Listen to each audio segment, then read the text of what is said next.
Another project already. I haven't even finished this one yet, I muttered. Be grateful you have work. Multitasking is what professionals do, the section chief said, walking away from my desk.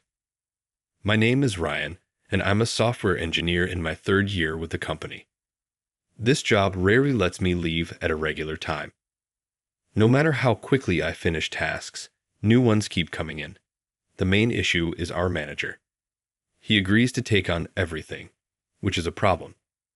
He doesn't track our schedules or progress, so the workload is insane. The only time I remember leaving on time was a couple of years ago. The manager was away on a business trip, and I decided to hang out with some coworkers. We went to a bowling alley, where we met some ladies playing in the next lane. We hit it off and decided to go to a bar together. That's where I met my future wife, Ava. Ava and I got married about a year after we met. My job was as hectic as ever, and I was constantly working overtime. But on weekends, Ava and I would go out for movies, dinner, and shopping at the mall. Lately, Ava had been experiencing a lot of lower back and abdominal pain. She tried massages, chiropractic treatments, and osteopathic care, but nothing seemed to work. One night, she had not just her usual back pain, but also severe abdominal pain. I found her condition alarming and called an ambulance. We ended up in the ER in the middle of the night. I thought it might be appendicitis, but I was way off the mark. The ER doctor, an internal medicine specialist, looked quite concerned and said, "Ava, you should see a gynecologist immediately." A gynecological issue? She's been wanting kids. Is she going to be okay? Worries flooded my mind. All I wished for was Ava to recover. The next day, I took a day off and accompanied her to a renowned hospital's gynecology department. It turned out Ava had uterine cancer. It had advanced and even spread to her colon. I blamed myself. She started showing symptoms of back pain about 6 months ago. Why didn't I take her to the hospital sooner? If it had been detected earlier, she might have had a chance with surgery. She was given just 3 months to live. I immediately discussed this with my supervisor and department head. All I wanted was to leave work on time as much as possible. I even went to my team and asked for their understanding and cooperation. My colleagues were very supportive. The following 3 months until Ava's departure went by in a flash. Honestly, I felt numb, like it wasn't real. I couldn't even look back at her past. After her funeral, I didn't feel like doing anything or even going outside. I didn't want to go back to work, but considering my colleagues who supported me, I felt obligated to return. So, I resumed work after 2 weeks. After lunch, I was called into the conference room. Both the department head and manager were there, looking grim. "Ryan, we understand you had a tough time at home. But look, our work situation is also very challenging. Leaving on time for 3 months and then taking 2 weeks off, that's not acceptable," the section chief said with a tone dripping in sarcasm.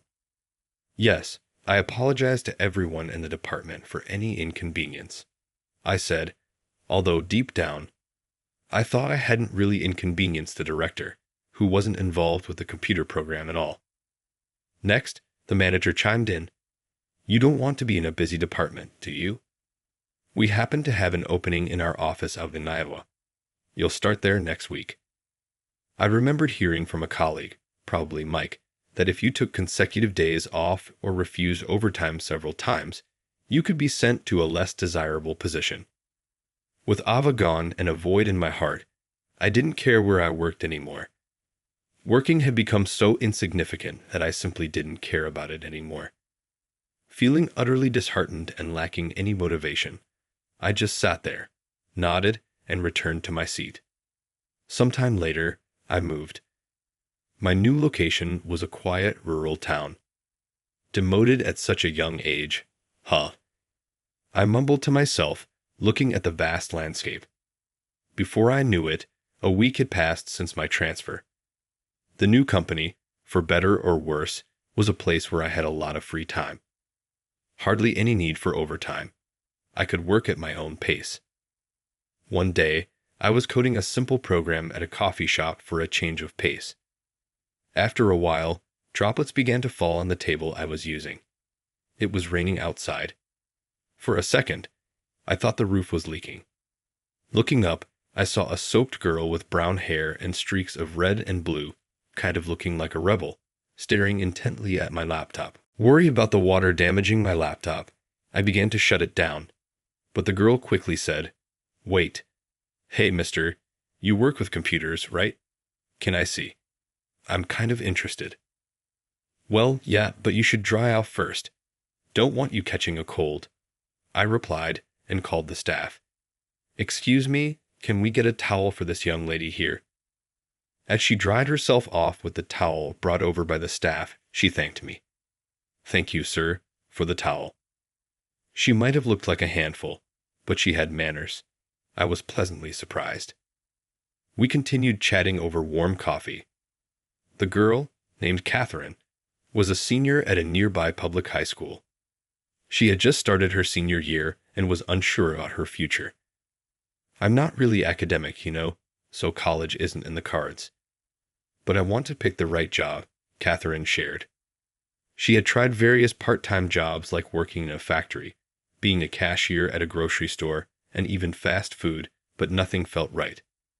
Then I thought, everything's about computers nowadays. She didn't own a computer, but got interested after some lessons at school. If she wanted more options for jobs, knowing computers would be essential. I told Catherine, "I'll be working at the coffee shop for the rest of the week, so if you need anything, feel free to drop by." The next day, and the day after that, she came to the coffee shop. When she asked my name and I told her, she began calling me Mr. Smith. "What's all that stuff you're always doing on your computer, Mr. Smith? All those letters and stuff. It looks like some kind of spell." "Oh, this? It's called programming. It's used to make websites and blogs."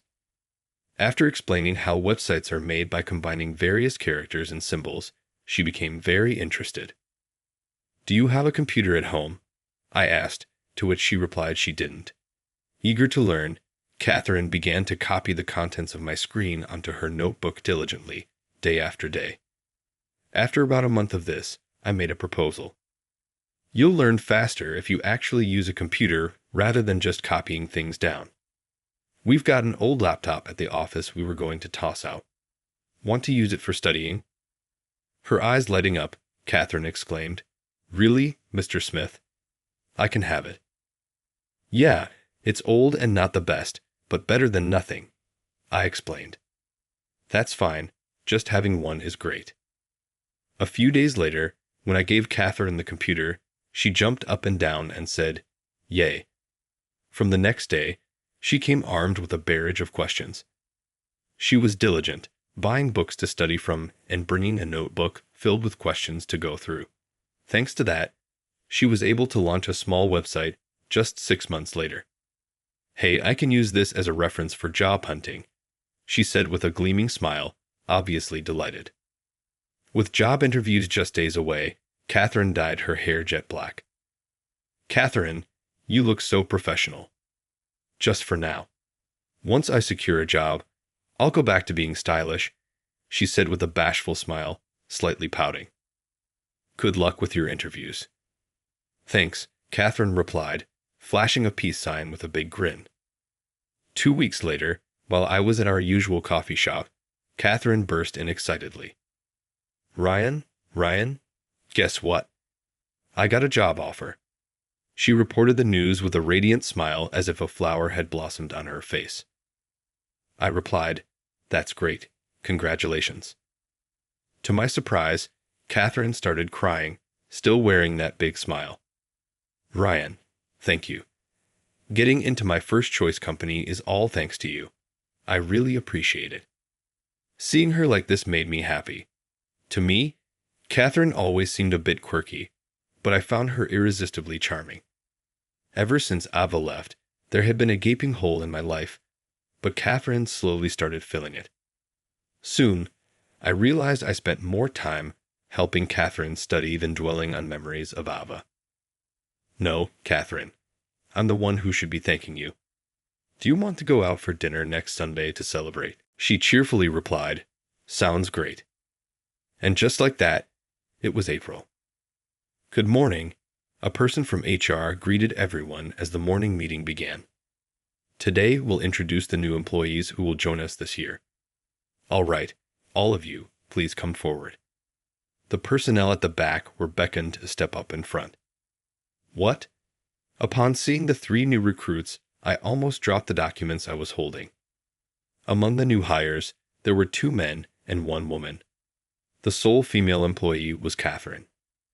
As Catherine caught my gaze, she discreetly flashed a peace sign with her right hand. Indeed, Catherine had joined the IT department I was a part of. Good morning. You surprised me. I thought you'd start at the company where you got your job offer. I was planning to ask you how you were doing once you settled in. I was worried, I told her. She giggled. Haha, be prepared to work hard. Okay. Please go easy on me. Catherine stuck her tongue out playfully and smiled. Every time I saw that smile, it warmed my heart. Asked if I had romantic feelings for Catherine, who was 7 years younger, I'd honestly be unsure. But one thing's certain, she's a special presence in my life. On the morning of the new fiscal year, seeing Catherine's face was a surprise, but it gave me a new goal: to nurture this adorable girl into a full-fledged programmer. I felt that my life, which had been just a daily routine of doing the work in front of me, was now filled with a sense of purpose. When I got home that night, I looked at a picture of my wife and talked to her. Ever since you left, I've been like an empty shell. You must have been worried about me, but after coming to this countryside town and meeting Catherine, teaching her about computers almost daily, I've been distracted from my sorrow. I wonder if you're jealous watching over me and Catherine. I'll do my best to be a reliable senior, so please watch over me. I will walk firmly forward so that you can rest assured. With that, I silently made a promise to Ava in the photograph. Ava seemed to smile gently at me as if saying, That's right, I'm cheering for you. That's the feeling I got.